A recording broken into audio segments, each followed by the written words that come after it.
खुलुमबाय लोगोफोर, गुबुन मोनसे गोदान भिडिअ बरायनाय जाबाय।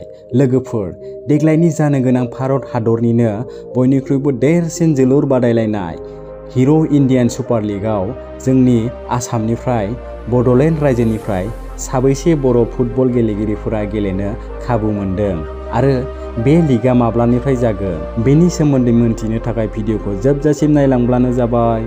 फैदो बिदिब्ला दिनैनि भिडिअखौ जागायदिनि।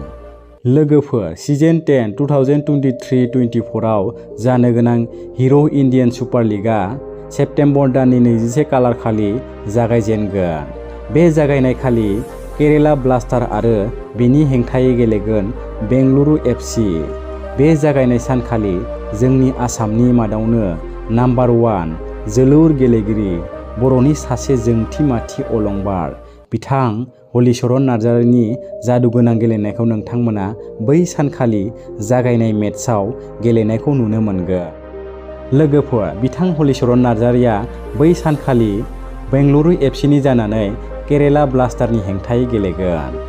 लोगोफोर, नोंथांमोना बयबो मिथिखायो जोंनि बर'फोरनाव जोलुर गेलेनायनि बेसेबांबा थुलुंगानाय दं।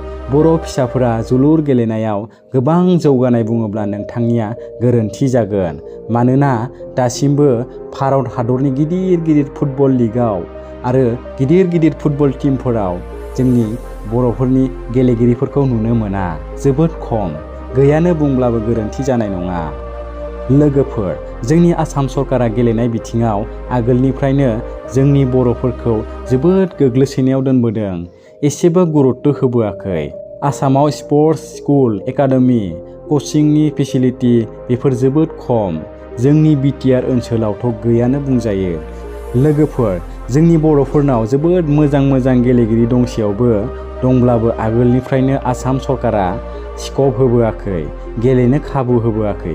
देग्लायनि इन्डियान सुपार लीगआव नर्थ इस्ट इउनाइटेड FCनि जानानै आसामनिफ्राय एसामिस प्लेयार 7 गेलेगिरिफोरा गेलेगोन। लोगोफोर, बिथांमोना नर्थ इस्ट इउनाइटेड FCनि जानानै देग्लायनि इन्डियान सुपार लीगआव गेलेनो खाबु मोनदों। बिथांमोना थांनाय सिजनावबो गेलेदोंमोन, नाथाय नर्थ इस्ट इउनाइटेड FCआ अल मेट्सखौनो गेलेजोबनानैबो मात्र 3 पइन्टल' मोननो हायो। जोबोद लाजिथावना जादों लोगोफोर।